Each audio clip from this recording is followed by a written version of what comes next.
जय हिंद दोस्तों, मेरा नाम है अनुराग पांड्या और आप मेरा यूट्यूब चैनल देख रहे हैं चाणक्य बुकलेट। दोस्तों, आज की वीडियो में एक खास टॉपिक में लेकर आया हूँ, एक खास बात लेकर आया हूँ आप लोगों के लिए, जो कि एक मतलब बहुत सा स्पाइसी टॉपिक भी है, लेकिन एक बहुत अच्छी न्यूज़ भी है इस वीडियो में। मेरी आज की वीडियो का जो टॉपिक है वो है दाऊद इब्राहिम। अब जब भी दाऊद इब्राहिम का नाम सुनते हैं तो हमें हमारे जहन में क्या चीज़ें आती हैं? बॉम्ब्स, गन्स, वेपन्स, एक्सटॉर्सिज्म, बहुत सारी ऐसी चीज़ें जो कि मतलब एक नॉर्मल इंसान का ताल्लुक उस पर नहीं है। एक ऐसी चीज़ें, एक माफिया का हमारे जहन में एक ख्याल आता है, और ऐसी चीज़ें मतलब एक टेरर अटैक्स बहुत सारे, और मोर स्पेसिफिकली बॉम्बिंग्स, और किसी हद तक बॉलीवुड का भी नाम हमारे जहन में आता है। अब अगर हम इनकी थोड़ी सी डिस्कस करें, इसको थोड़ा सा देखें, सर्च वर्क करें, तो कहाँ है आजकल दाऊद इब्राहिम? क्या वो दुबई में है? क्या वो पाकिस्तान में है? या वो इंडिया की ही किसी गली में है? या फिर अगर इसको कुछ ऐसा देखा जाए, क्या वो जिंदा भी हैं या नहीं है? इन चीज़ों को हम थोड़ा सा डिस्कस करने वाले हैं। हम अगर बात करें तो इंडिया के वन ऑफ द मोस्ट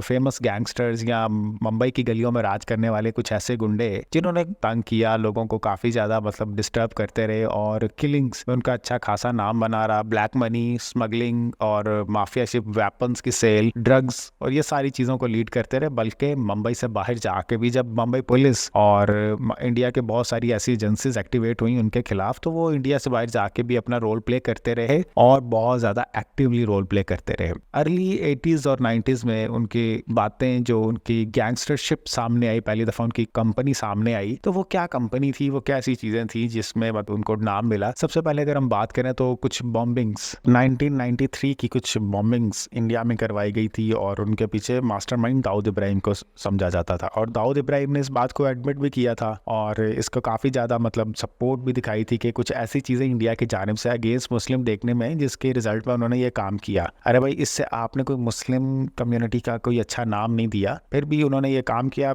लेकिन अब उसको चलते रहे साथ, ये इसी तरह का नाम लेकर, फिर इसका केस भी चला कोर्ट में, और काफ़ी ज़्यादा इंडिया की जो एजेंसीज हैं वो इस पर एक्टिव हो गई, और इंडिया के काफ़ी ज़्यादा लोगों में भी इसकी भड़क बैठ गई, और काफ़ी ज़्यादा गुस्सा देखने में आया कि क्या एक ऐसे कोई टेररिज्म इंडिया में कर सकता है, जो एक बड़ी बात है। और बहुत सारे मतलब ग्लोबल लीडर्स भी इसके अगेंस्ट आए। फिर 2003 में जब ये दुनिया के टॉप 10 यानी जो फेमस गैंगस्टर्स हैं, मोस्ट डिमांडेड गैंगस्टर हैं, मोस्ट रिक्वायर्ड गैंगस्टर्स हैं, उनमें से ये टॉप 10 में आते हैं। अब दाऊद इब्राहिम पे जो मतलब पकड़ने पे जो इल्ज़ाम है वो भी अराउंड 25 मिलियन US डॉलर, जो कि एक बहुत बड़ी रकम है, उसमें उसको भी मतलब उसके सर पे ये इनाम रखा गया है US गवर्नमेंट की जानिब से। अब ये जो सारी उनकी जो माफियाशिप है, ये इंडिया में जब उनके गिर्द घेरा तंग हुआ, काफ़ी ज़्यादा सिक्योरिटी एजेंसीज ने इनके गिर्द घेरा तंग किया, तो उस दौरान काफ़ी इनको मुश्किलात का सामना करना पड़ा, और ये इंडिया से चले गए और दुबई में शिफ्ट हो गए। अब दुबई से बैठ के ही अपना नेटवर्क चलाते थे। इनको पकड़ना इम्पॉसिबल हो गया, क्योंकि दुबई की अब यहाँ पर बात ज़्यादा ओपनली अगर डिस्कस की जाए तो वो काम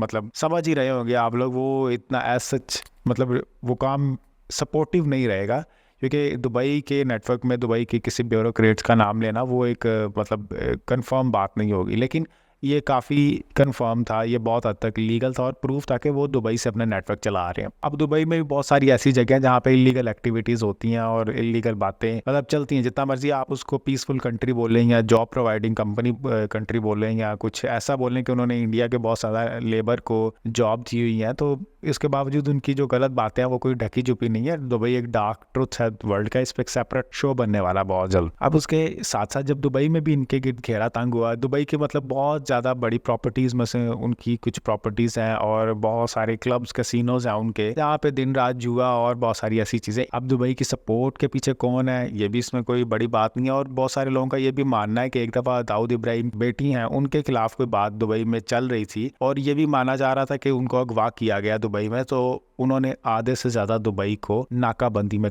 शिफ्ट करवा दिया था। मतलब पूरे जो दुबई के बॉर्डर एरियाज हैं वहाँ पे नाके लगवा दिया था। अब इतनी वीक दुबई गवर्नमेंट है, यहाँ पता नहीं वो ज़्यादा स्ट्रॉन्ग है व्हाटसोएवर। जब इंडिया ने इसके खिलाफ एक्शन लिया और ओपनली बात करना स्टार्ट किया, अभी तक इंडिया इन्वॉल्व नहीं था, इंटरनेशनल लेवल पे इन्वॉल्व नहीं था दुबई के साथ, जब बात की तो दुबई में उनका नाम नहीं रहा, वो दुबई से भी शिफ्ट हो गए टुवार्ड्स पाकिस्तान। अब बहुत सारे लोगों का ये मानना है कि दुबई में वो लाहौर में शिफ्ट हुए थे और फिर बाद में कराची में शिफ्ट हो गए थे। अब ये कुछ किस तरह मानना है और इसकी क्या स्टोरी है और अब वो इस वक्त कहाँ पर है, किस सिचुएशन में है और क्या चीज़ें हैं। दो बातें मैं यहाँ पर पहले आपको बताता चलूँ कि उनका नेटवर्क जो मतलब चलाने वाले इंडिया में उनके भाई इब्राहिम खासकर और उनकी बहन हसीना पारकर थी, जो कि ओपनली उनका नेटवर्क चलाती थी और उनके लिए बहुत सारी डील्स करते थे। दुबई के बाद लाहौर में शिफ्ट हुए तो लाहौर में अजीत डोभाल साहब का जो एक वाकया, जो स्टोरी हमने सुनी या उनके बकौल कि बहुत सारी जगहों पर अजीत डोभाल साहब पाकिस्तान की ऐसी जगहों पर भी जाते थे जहां पर अनएक्सपेक्टेडली उनको मतलब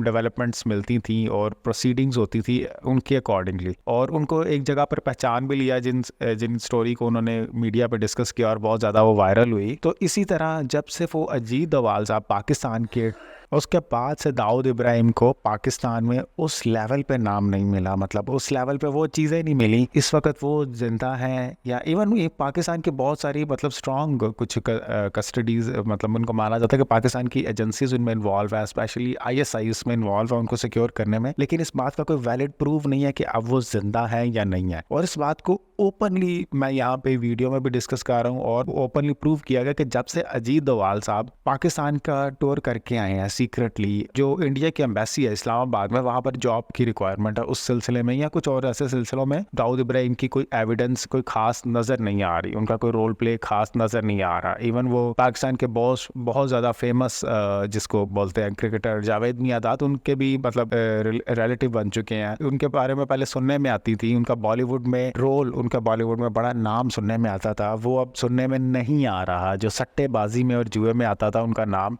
वो अब सुनने में नहीं आ रहा। और मोस्ट इम्पोर्टेंटली जहाँ भी माफिया की बात की जाती थी, जहाँ भी बहुत स्ट्रॉन्ग मतलब गैंगस्टर्स की बात की जाती थी, वेपन्स की बात की जाती थी, अब वहाँ पर दाऊद इब्राहिम का कोई खास नाम नज़र नहीं आ रहा। हाँ, अलबत्ता कुछ लोकल गैंगस्टर्स ज़रूर फेमस हुए हैं इंडिया में कुछ टाइम के लिए, वो भी कोई खास टाइम उनका भी नहीं रहेगा। जैसे लॉरेंस बिश्नोई, इस वक्त माना जाता है कि वो बहुत ज़्यादा इंडिया में कंट्रोल किए बैठे हैं गैंगस्टरशिप को और बहुत ज़्यादा लीड कर रहे हैं। तो ये इसी सूरत में पॉसिबल है कि अगर कोई खास बड़ा गैंगस्टर अपनी जगह बना गया या छोड़ गया तो उस जगह को कवर किया जा रहा है। इसकी एक सेपरेट टॉपिक है लॉरेंस बिश्नोई का, इसमें भी एक वीडियो बन चुकी है सलमान खान के हवाले से, उसका लिंक मैं डिस्क्रिप्शन में डाल दूंगा, आप देख सकते हैं। दाऊद इब्राहिम के अगर टॉपिक पे अगर हम लोग रहे हैं, जिन्होंने इंडिया में काफ़ी ज़्यादा टेरर अटैक्स करवाए और बॉम्बिंग्स करवाई और बहुत ज़्यादा एक्सटॉर्शन मनी गेन की और कसिनोज बनाए और जुआ वगैरह को आम किया, क्या वो अब जिंदा है? अजीत डोभाल के प्रोसेस के बाद जिंदा नहीं है, इस पर अपनी राय का इजहार करें। और एक और बात, जयशंकर साहब ने बहुत अर्सा पहले ये बात कही थी कि हम पाकिस्तान टूर उस वक्त करेंगे जब पाकिस्तान टेररिज्म को सपोर्ट नहीं करेगा। तो रिसेंटली जयशंकर साहब ने भी पाकिस्तान का दौरा किया है, जो कि